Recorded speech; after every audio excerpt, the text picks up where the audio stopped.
देखो बच्चों, आज के लेक्चर में हम लोगों को किस टॉपिक के बारे में जानना है। तो आज के टॉपिक लेक्चर में हम लोगों को जानना है फ्री रेडिकल सब्स्टिट्यूशन रिएक्शन के बारे में। दरअसल सब्स्टिट्यूशन रिएक्शन जो है अपने आप में कितने तरह से होता है, तीन तरह से। एक को हम लोग बोल देते हैं इलेक्ट्रोफिलिक सब्स्टिट्यूशन रिएक्शन, दूसरे को हम लोग नाम दे देते हैं न्यूक्लियोफिलिक सब्स्टिट्यूशन रिएक्शन, और तीसरा जो होता है that is called free radical substitution reaction. Is it okay और नॉट? क्या अंतर होता है इलेक्ट्रोफिलिक, न्यूक्लियोफिलिक और फ्री रेडिकल सब्स्टिट्यूशन रिएक्शन में? सब्स्टिट्यूशन रिएक्शन होता क्या है कि such type of organic reaction in which one atom और group of atom present in this substrate is replaced by some other atom or group of atom of the reagent is called substitution reaction. Substitution reaction के दौरान जो attacking group होता है reagent का और leaving group जो substrate में से निकलता है, इन दोनों का नेचर बिल्कुल सेम होता है। If the attacking group is electrophilic in nature, then the living group must also be electrophilic in nature. If the attacking group is nucleophilic in nature, then the living group must also be nucleophilic in nature. If the attacking group is free radical in nature, then the living group must also be free radical in nature. Is it okay or not? तो हम यहाँ पर क्या बता रहे हैं तुम लोगों को कि सब्स्टिट्यूशन रिएक्शन जो होता है उसको तीन कैटेगरी में इस आधार पर हम लोग बांटते हैं कि what is the nature of attacking and leaving group.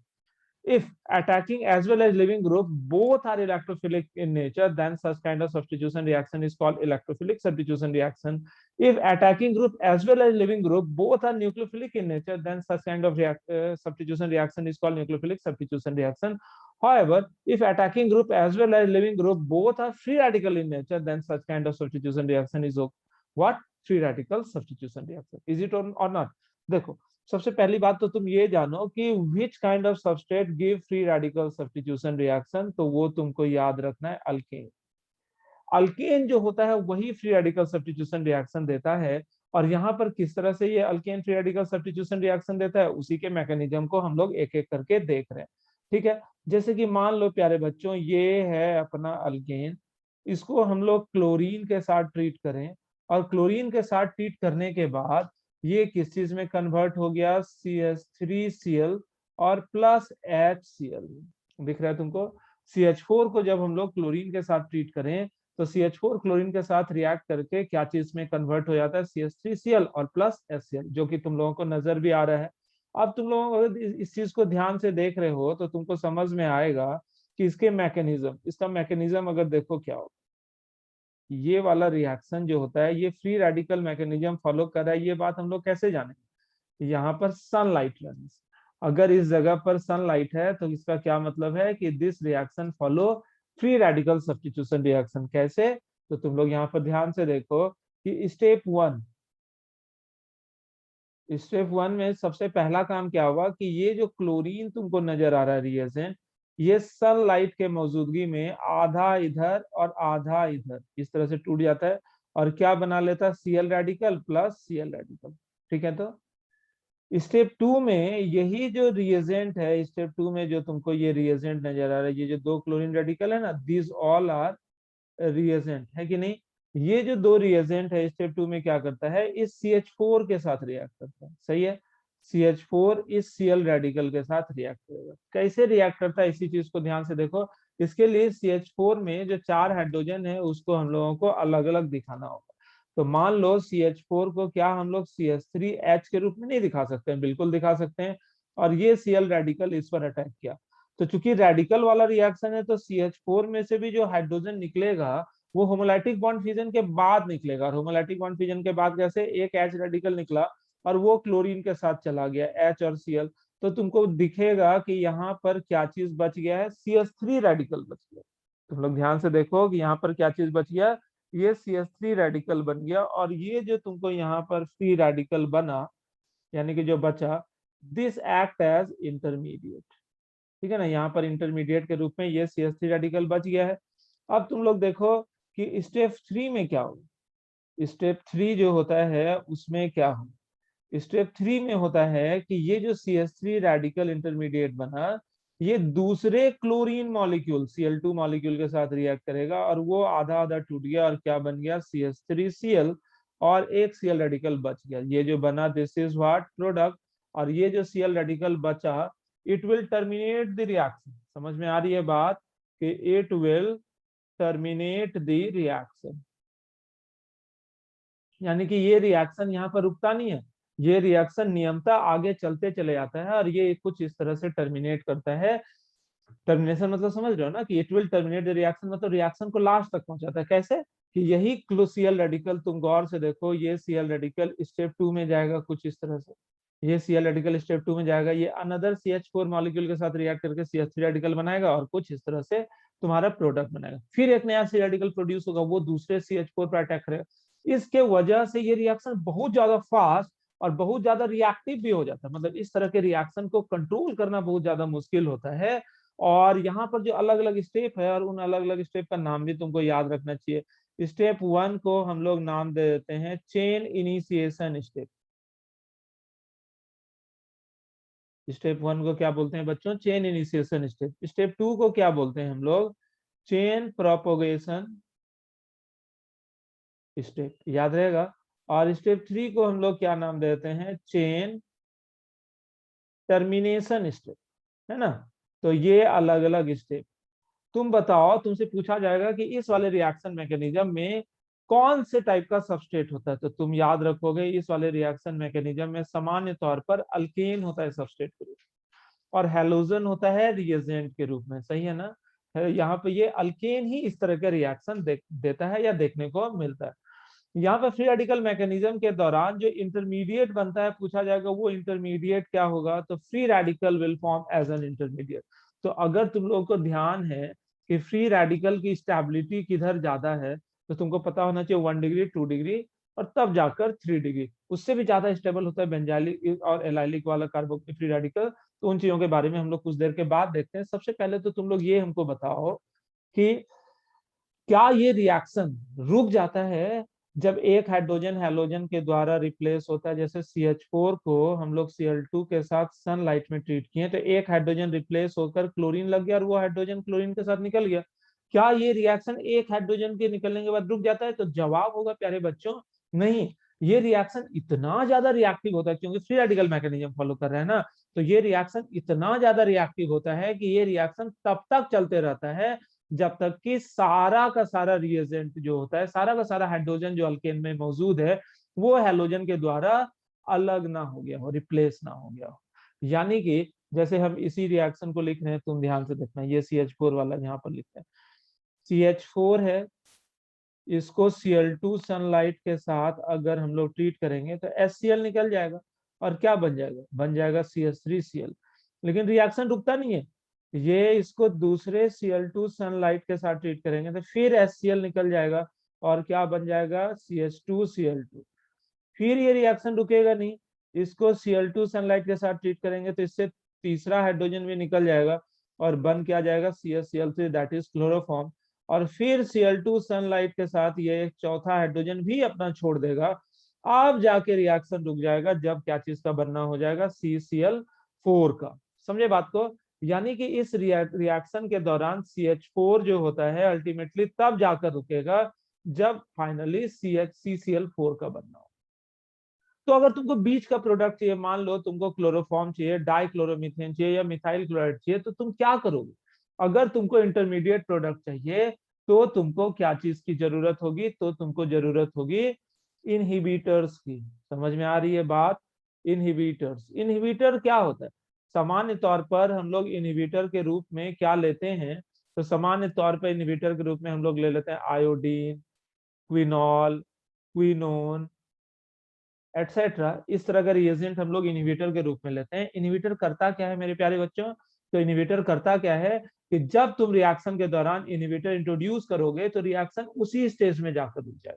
जैसे कि मान लो ये वाला जो रिएक्शन है, इसमें तुमको चाहिए ये डाइक्लोरोमीथेन। जस्ट इमेजिन कि तुमको डाइक्लोरोमीथेन की जरूरत है, तो तुम देखोगे जैसे डाइक्लोरोमीथेन का बनना हुआ, उसी वक्त ये इनहिबिटर यहाँ पर हम लोग इंट्रोड्यूस कर देंगे, या तो आयोडीन, या तो क्विनॉल, या तो क्विनोन। और जैसे तुम आयोडीन, क्विनॉल या क्विनोन यहाँ पर डाल दोगे तो रिएक्शन इसी जगह पर रुक जाएगा, यानी कि डाइक्लोरोमीथेन के बाद क्लोरोफॉर्म या टेट्राक्लोरोमीथेन का बनना नहीं होगा। बाय चांस अगर तुम मान लो कि तुमको डाइक्लोरोमीथेन की जरूरत नहीं है, तुमको चाहिए क्लोरोफॉर्म, अपने को क्लोरोफॉर्म चाहिए, तो क्लोरोफॉर्म चाहिए तो जैसे क्लोरोफॉर्म का फॉर्मेशन हुआ, उसी वक्त तुम क्या करोगे? उसी वक्त तुम करोगे कि फिनॉल डाल दोगे यहाँ पर। क्विनॉल, क्विनोन, आयोडीन, किसी भी तरह का इनहिबिटर का यहाँ पर इंट्रोडक्शन करोगे तो वो इनहिबिटर क्या करेगा कि क्लोरोफॉर्म के बाद फर्दर रिएक्शन को रोक देगा और क्लोरोफॉर्म के बाद फर्दर टेट्राक्लोरोमीथेन का बनना नहीं होगा। और मान लो बाय चांस तुमको टेट्राक्लोरोमीथेन चाहिए, तो पहले कुछ करोगे, सीधा जाके टेट्राक्लोरोमीथेन के बाद रिएक्शन अपने आप ही रुकना ही है। सिमिलरली अगर बच्चों हम तुमसे बोलें कि ये है अपने पास CH3 इथेन, इसको क्लोरीन के साथ सनलाइट में ट्रीट करोगे तो ये फाइनली कहाँ जाके रुकेगा, CCl3। मतलब कोई भी रिएक्शन जो अल्केन का होता है, जब उसको हम लोग डाई हेलोजन के साथ ट्रीट करते हैं सनलाइट में, तो वो रिएक्शन तब जाके रुकता है जब all the hydrogen of alkane is replaced by halogen, उसके पहले नहीं रुकेगा। अलग अलग हैलोजन के रिएक्टिविटी की बात करें, ये जो रिएक्शन था जो तुमको यहाँ पर नजर भी आ रहा है, ये रिएक्शन नजर आ रहा है ना, रेडिकल सब्स्टिट्यूशन रिएक्शन का, ये रिएक्शन में क्लोरीन जो है, ये क्लोरीन सबसे ज्यादा इफेक्टिव होता है इस रिएक्शन के लिए। हाउएवर अगर हम इस तरह से रिएक्शन को रिप्रेजेंट करें, सॉरी, यदि इस रिएक्शन को हम अलग से सादा जगह पर लिखते हैं कि RH, दिस इज अल्केन, इसको अगर तुम डाई हेलोजन के साथ ट्रीट करते हो सनलाइट में तो ये RH प्लस HX निकलता है। और ये जो RH है, this is what, alkyl halide. इसमें कोई तकलीफ नहीं है, ये कौन सा मैकेनिज्म फॉलो किया, सब्स्टिट्यूशन रिएक्शन, लेकिन कौन सा, फ्री रेडिकल सब्स्टिट्यूशन रिएक्शन, है ना। ये जो हैलोजन की हम लोग बात कर रहे हैं, ये हैलोजन क्या क्या हो सकता है, फ्लोरीन हो सकता है, क्लोरीन हो सकता है, ब्रोमीन भी हो सकता है और आयोडीन भी हो सकता है। तो फ्लोरीन, क्लोरीन, ब्रोमीन और आयोडीन में reactivity towards free radical substitution reaction किसकी सबसे ज्यादा, तो reactivity towards free radical substitution reaction जो है वो फ्लोरीन की सबसे ज्यादा। और सच बताए तो फ्लोरीन इतना ज्यादा रिएक्टिव हो जाता है कि फ्लोरीन के साथ रिएक्शन को कंट्रोल करना काफी मुश्किल होता है, इसलिए हम लोग फ्लोरिनेशन इस मेथड से नहीं करते हैं। याद हुआ, फ्लोरिनेशन इस मेथड से नहीं करते हैं, अल्काइल फ्लोराइड सामान्य तौर पर इस मेथड से बनाना मुश्किल होता है। आयोडीन की बात करें तो आयोडीन में क्या कहानी होती है कि आयोडीन के साथ जो रिएक्शन होता है ये काफी स्लो होता है। यदि हम लोग यहाँ RH को I2 के साथ ट्रीट करें तो ये रिएक्शन काफी स्लो होगा RI, क्यों, क्योंकि ये रिएक्शन मोस्टली बैकवर्ड डायरेक्शन में जाता है, because the above reaction is less spontaneous। Spontaneous ज्यादा रिएक्शन पीछे की तरफ होता है, तो अल्काइल एलाइड आयोडाइड का फॉर्मेशन होगा क्या, नहीं होगा, क्योंकि ये रिएक्शन पीछे की तरफ जाना चाहता है। क्या होगा कि जब तुम इस अल्केन को आयोडीन के साथ ट्रीट किए तो अल्काइल आयोडाइड बनेगा और HI भी बनेगा। तुम क्या करो कि ये जो HI है यहाँ पर, उस HI को गायब कर दो, इस HI को गायब कर दो। HI को जैसे तुम गायब करोगे तो रिएक्शन जैसे आगे थोड़ा भी आया, RI का फॉर्मेशन हुआ, HI का फॉर्मेशन हुआ, और HI को कोई गायब कर दिया, तो बताओ तो RI अब किसके साथ रिएक्शन करके पीछे जाएगा, पीछे जा पाएगा नहीं, तो रिएक्शन स्लोली ही आगे की दिशा में आएगा, जिस वजह से अल्काइल आयोडाइड ग्रेटर यील्ड में बनेगा। यानी कि अल्काइल आयोडाइड इजिली नहीं बनता है। तो अल्काइल आयोडाइड बनाने के लिए इस रिएक्शन के दौरान हम लोग कॉन्क HNO3, HiO3, HiO4 जैसे स्ट्रॉन्ग या पावरफुल ऑक्सीडाइजिंग एजेंट का इस्तेमाल करते हैं। और ये ऑक्सीडाइजिंग एजेंट क्या करता है, HI के साथ HI को ये ऑक्सीडाइज कर देता है, किस चीज में, I2 में। और HI गायब हो गया, HI जैसे गायब हो जाएगा तो अल्काइल आयोडाइड किसके साथ रिएक्शन करके बैकवर्ड डायरेक्शन में जाएगा, जा पाएगा क्या, नहीं जा पाएगा। इस वजह से बच्चों हम लोग करते क्या है, इस वजह से हम लोग यहाँ पर आयोडिनेशन कॉन्क HNO3, HiO3 या HiO4 जैसे पावरफुल ऑक्सीडाइजिंग एजेंट के मौजूदगी में कर। समझ में आ रही है मेरी बात, चलो। आयोडिनेशन समझ गए, आयोडिनेशन थोड़ा टफ है, फ्लोरिनेशन तो करवाते ही नहीं है क्योंकि रिएक्टिव इतना ज्यादा हो जाता है। तो सामान्य तौर पर जो हेलोजिनेशन करते हैं उसमें हम लोग क्या क्या करते हैं, क्लोरिनेशन या फिर ब्रोमिनेशन। अभी कुछ देर पहले बोले कि जब भी हम लोग हेलोजिनेशन करेंगे तो इस तरह का रिएक्शन कंट्रोल नहीं होता है, ये रिएक्शन तब तक कैरी होता है जब तक कि सारा का सारा हाइड्रोजन जो है हेलोजन के द्वारा रिप्लेस ना हो गया।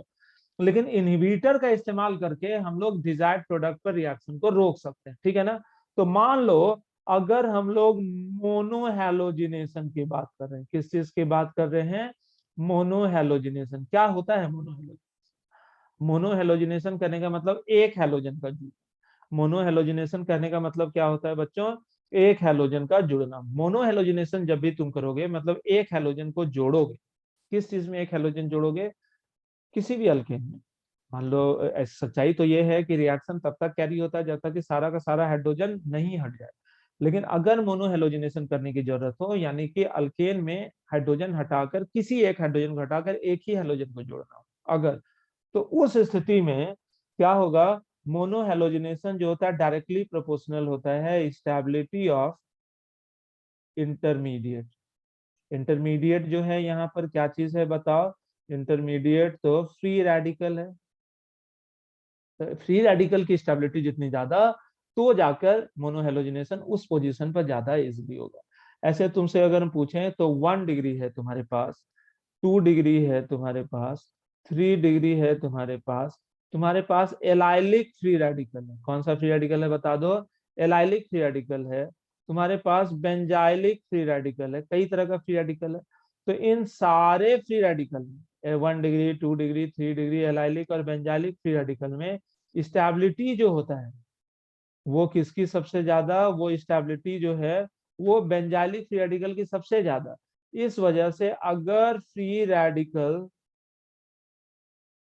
सब्स्टिट्यूशन रिएक्शन होना हो तो वो बेंजाइलिक पोजीशन पर सबसे ज्यादा होगा, then allylic, then 3 degree, then 2 degree, then 1 degree. और इस चीज को हम कैसे समझा सकते हैं, एग्जाम्पल से। जैसे कि हम तुमको बोले, तुम सोच कर देखना, ये CH4 है, इसको Cl2 सनलाइट के साथ ट्रीट की, ठीक है ना। तो यहाँ पर देखो चूंकि एक ही कार्बन है, तो एक ही कार्बन है तो हाइड्रोजन किसी एक जगह से ही हम लोग रिप्लेस कर सकते हैं, और वो है यहीं पर से रिप्लेस करेंगे, तो इसमें only one kind of product. लेकिन बच्चों अगर हम तुमको बोले कि CH3 4 के बजाय CH3 है, इथेन है, तो इथेन पर जब तुम क्लोरीनेशन करोगे सनलाइट, तो तुम या तो यहाँ पर जोड़ सकते हो हेलोजन, या तो यहाँ पर जोड़ सकते हो, लेकिन तुम कहीं पर जोड़ो बात बराबर होगा। और CH3 CH2 Cl, या फिर तुम सोच के देखो लेफ्ट हैंड साइड वाले कार्बन पर जोड़ते हैं तो ये बनता, तो क्या फर्क पड़ता है, ये और ये दोनों अलग चीज थोड़ी है, दोनों तो एक ही है। दोनों का दोनों क्या है, क्लोरो इथेन है ना। तो तुम हमको बताओ कि अगर 3 कार्बन वाला CH3 CH2 CH3, यानी कि मीथेन और इथेन में एक ही तरह का मोनोहेलोजिनेटेड प्रोडक्ट बन सकता है, लेकिन प्रोपेन में बच्चों तुम लोग हमको सोचकर बताओ कि कितने तरह का मोनोहेलोजिनेटेड प्रोडक्ट बन सकता है। अगर तुम ध्यान से देखो तो यहाँ पर या यहाँ पर जोड़ोगे तो बात बराबर है, टर्मिनल पोजीशन में वो 1 क्लोरोप्रोपेन कहलाएगा। लेकिन अगर इस बीच वाले पोजीशन में जोड़ोगे तो वो अलग होगा, जिस हिसाब से तुमको 3 तरह का प्रोडक्ट यहाँ पर बन सकता है। जैसे CH3 CH2 CH2Cl, ये टर्मिनल पोजीशन में जोड़े तो ऐसा, और बीच में जोड़ेंगे तो ऐसा। तो बीच में जोड़े यानी कि 2 क्लोरो प्रोडक्ट और 1 क्लोरो, दोनों बनेगा। लेकिन हम लोग बात कर रहे हैं कौन ज्यादा बनेगा, which one is major product, इन दोनों में से मेजर प्रोडक्ट कौन होगा। तो अभी हम तुम लोगों को सिखाए थे कि 1 डिग्री, 2 डिग्री, 3 डिग्री, उसके बाद एलाइलिक, फिर बेंजालिक, मतलब फ्री रेडिकल सब्स्टिट्यूशन सबसे ज्यादा होता है इन जगहों पर। तो अगर तुम लोग ध्यान से देखो और सीखो, तो तुम देखो ये वाला पोजीशन है 1 डिग्री, ये वाला 1 डिग्री, दोनों तो एक ही, लेकिन ये वाला पोजीशन क्या है 2 डिग्री। तो 2 डिग्री वाले पोजीशन से हाइड्रोजन का रिप्लेसमेंट के बाद हेलोजन सबसे ज्यादा मात्रा में बनेगा। तो ये 2 डिग्री वाला जो पोजीशन है, यहाँ पर से हाइड्रोजन हटाकर जो हम लोग हेलोजन जोड़े, तो ये सबसे ज्यादा मात्रा में बनेगा, and this one is actually major product.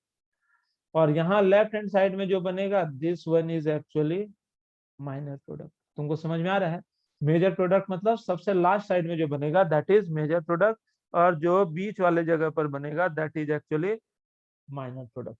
अगर तुम लोग अच्छे से समझ पा रहे हो तो डेफिनेटली समझ ही रहे होगे, क्यों नहीं समझोगे। यदि ब्यूटेन की बात करें, तुम लोग देखो ये हम लोग क्या बना दिए, butane CH3 CH2 CH2 CH3, ये जो है this is actually normal butane है ना।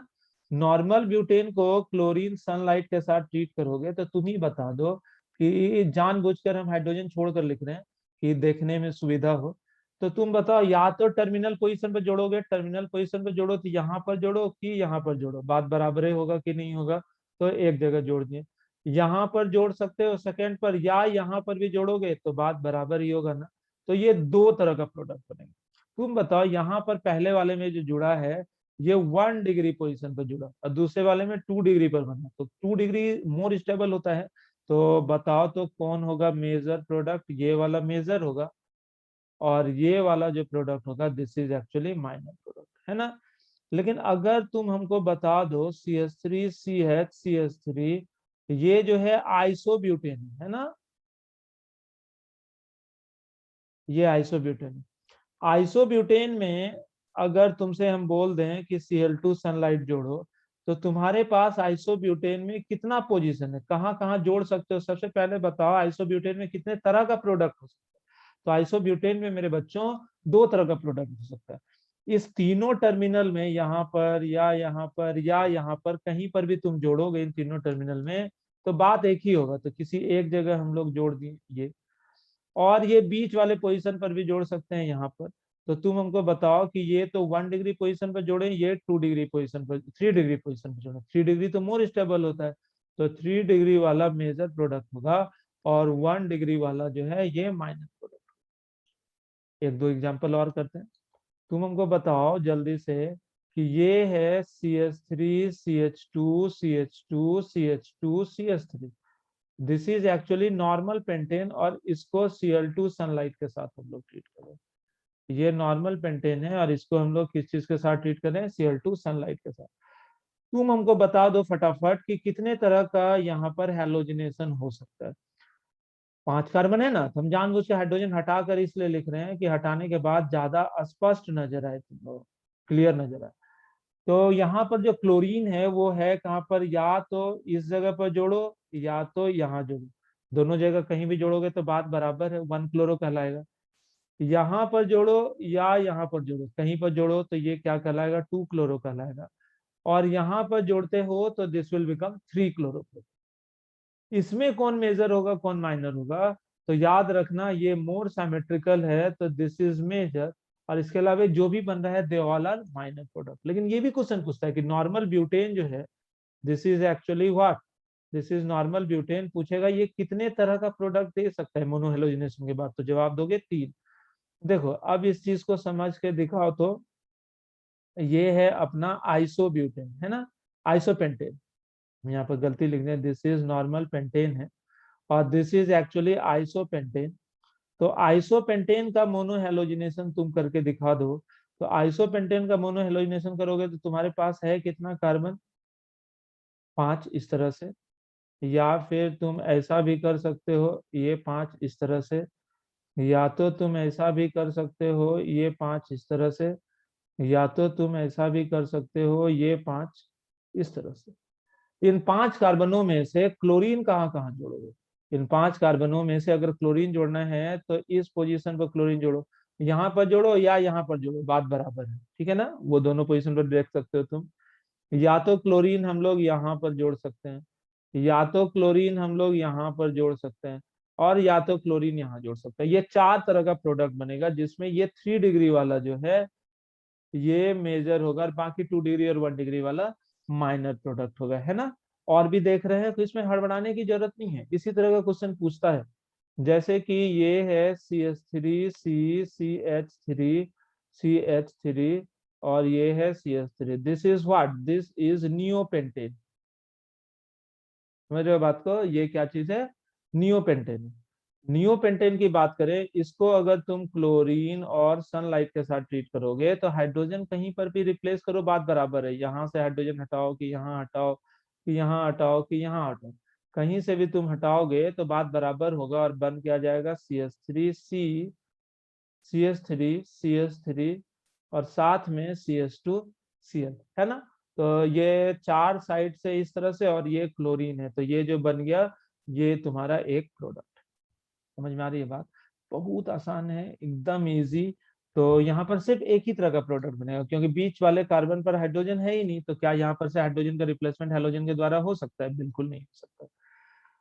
अब और अलग तरह का क्वेश्चन हम तुम लोगों को दे रहे हैं। तुमसे अगर इस वाले क्वेश्चन में ये पूछा जाए कि ये तुमको कंपाउंड दिया गया और तुमको इसमें एक ही प्रोडक्ट बनाना है, यानी कि ऑल पॉसिबल प्रोडक्ट वाली वाला क्वेश्चन अभी बना रहे थे, ऐसा नहीं हो, और तुमको कोई एक ही प्रोडक्ट तुमसे पूछा जाए तो वो प्रोडक्ट कौन सा होगा?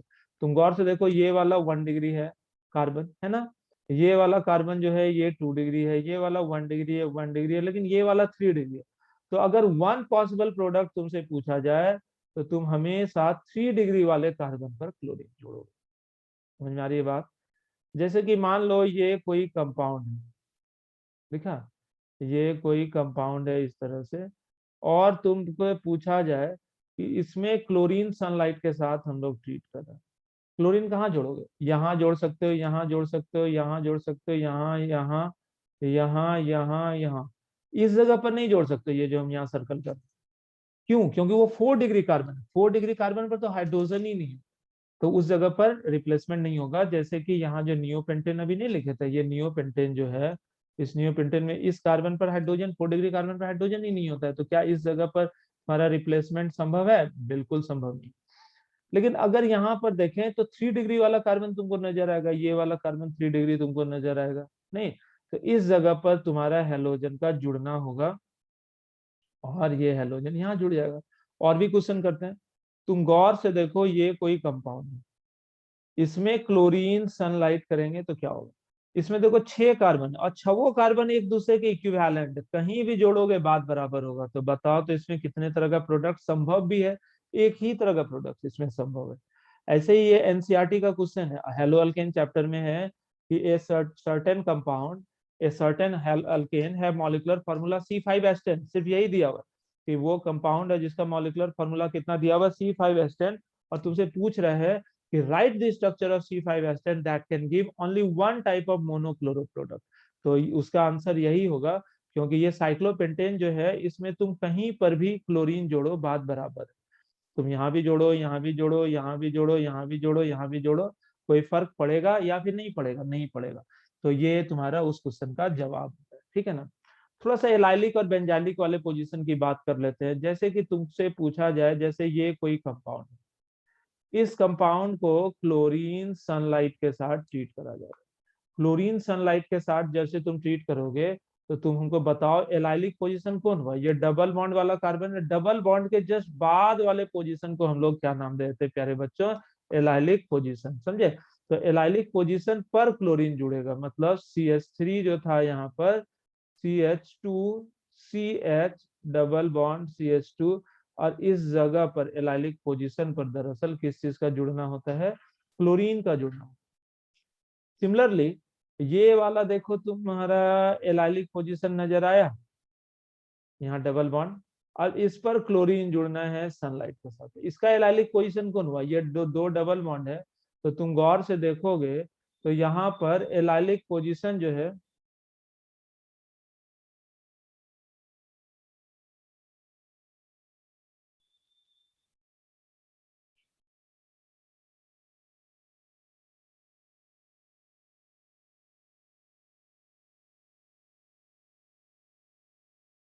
यहाँ पर जो एलाइलिक पोजीशन है, एलाइलिक पोजीशन क्या होता है? ये डबल बॉन्ड है, डबल बॉन्ड के जस्ट बाद वाले पोजीशन को इस वाले पोजीशन, और इस वाले पोजीशन को एलाइलिक पोजीशन बोलेंगे। तो एलाइलिक पोजीशन पे जुड़ना ज्यादा बेहतर होगा। तो एलाइलिक पोजीशन में ये वाला एलाइलिक पोजीशन देखो 1 डिग्री, ये वाला एलाइलिक पोजीशन 2 डिग्री है, जुड़ेगा दोनों जगह। लेकिन अगर तुमको मेजर प्रोडक्ट बोले तो ज्यादा बेहतर कौन होगा, 1 डिग्री वाला या फिर 2 डिग्री वाला? ज्यादा बेहतर जो होगा दैट इज 2 डिग्री वाला। तो 2 डिग्री वाले एलाइलिक पोजीशन पर जाकर क्लोरीन का जुड़ना होगा। समझ में आ रही है बात? तो जैसे कि हम तुमसे पूछें कि ये कोई कंपाउंड है जो कि तुमको यहाँ पर नजर आ रहा है, दिखा, ये डबल बॉन्ड है, और इसको क्लोरीन और सनलाइट के साथ ट्रीट करो।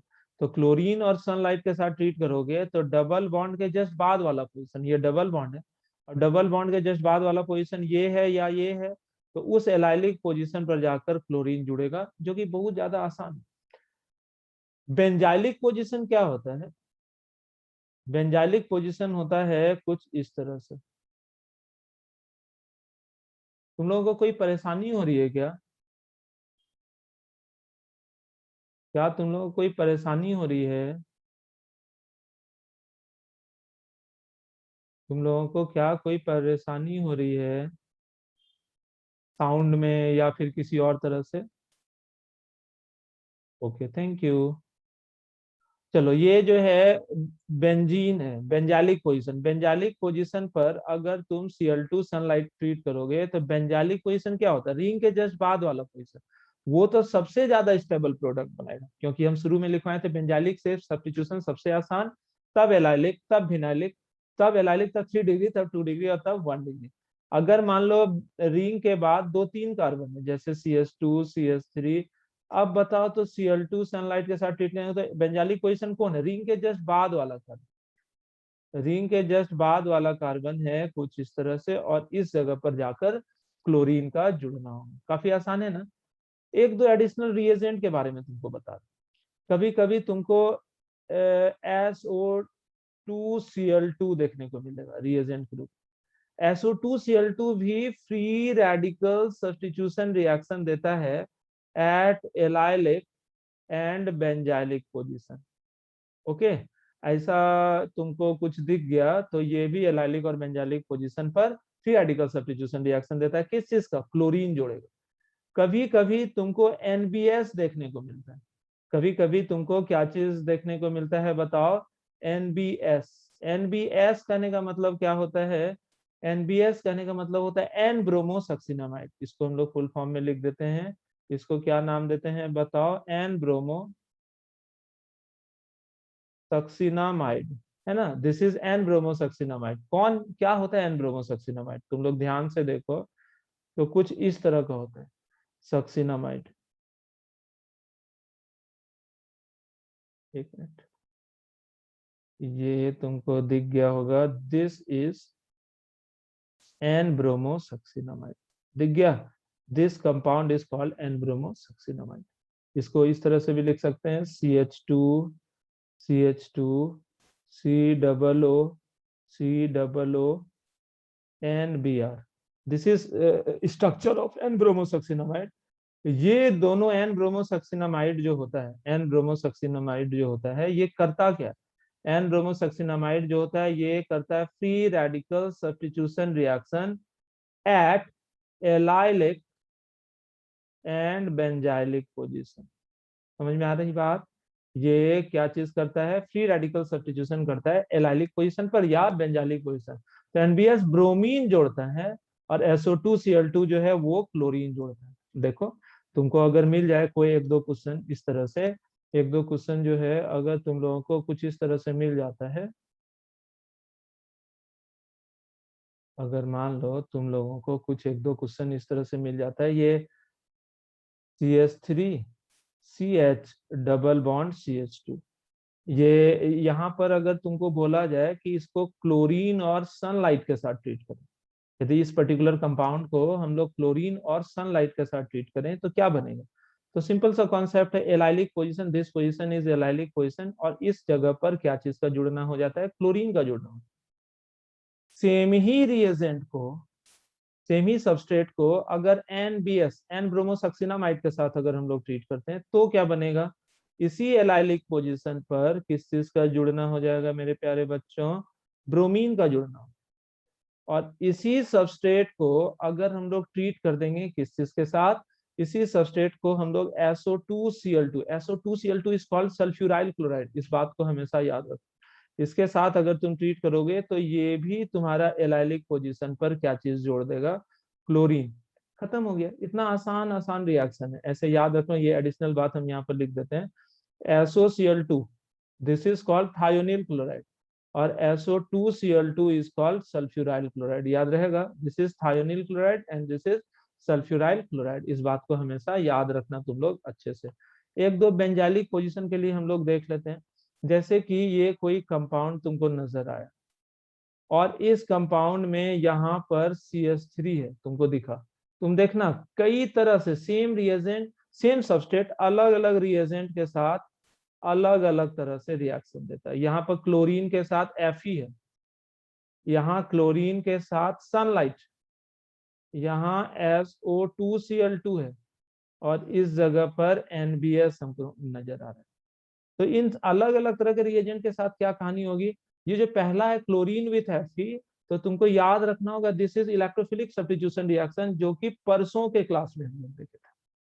और यहाँ पर क्या करता है, चूंकि methyl group plus I effect देता है, it will activate the benzene ring towards ortho and पारा पोजीशन। तो इस स्थिति में क्लोरीन का जुड़ना जो होगा ऑर्थो पोजीशन पर होगा और पारा पोजीशन पर। यानी कि दो दो प्रोडक्ट बनेगा। और ये भी हम बताए थे कि para product is actually major product और ऑर्थो वाला is minor product. Similarly chlorine sunlight के साथ ट्रीट करोगे तो इस जगह पर फ्री रेडिकल सब्स्टिट्यूशन रिएक्शन होगा और बेंजाइलिक पोजीशन पर जाकर क्लोरीन का जुड़ना होगा।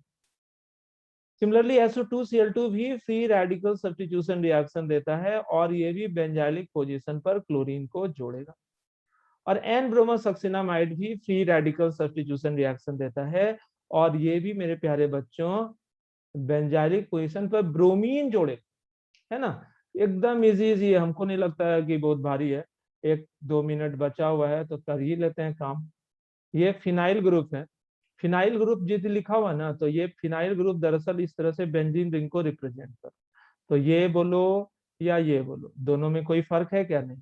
जल्दी से बता दो, इसको NBS के साथ ट्रीट करेंगे तो क्या बनेगा? एन ब्रोमोसक्सिनामाइड का काम ये रहता है कि बेंजीन रिंग के जस्ट बाद वाले पोजीशन, जिसको कि बेंजाइलिक पोजीशन बोलते हैं, उस जगह पर जाकर क्लोरीन का जुड़ना होगा, सॉरी ब्रोमीन का। तो बता दो बेंजीन रिंग के जस्ट बाद वाला पोजीशन यही है ना, तो ब्रोमीन यहीं जुड़ेगा।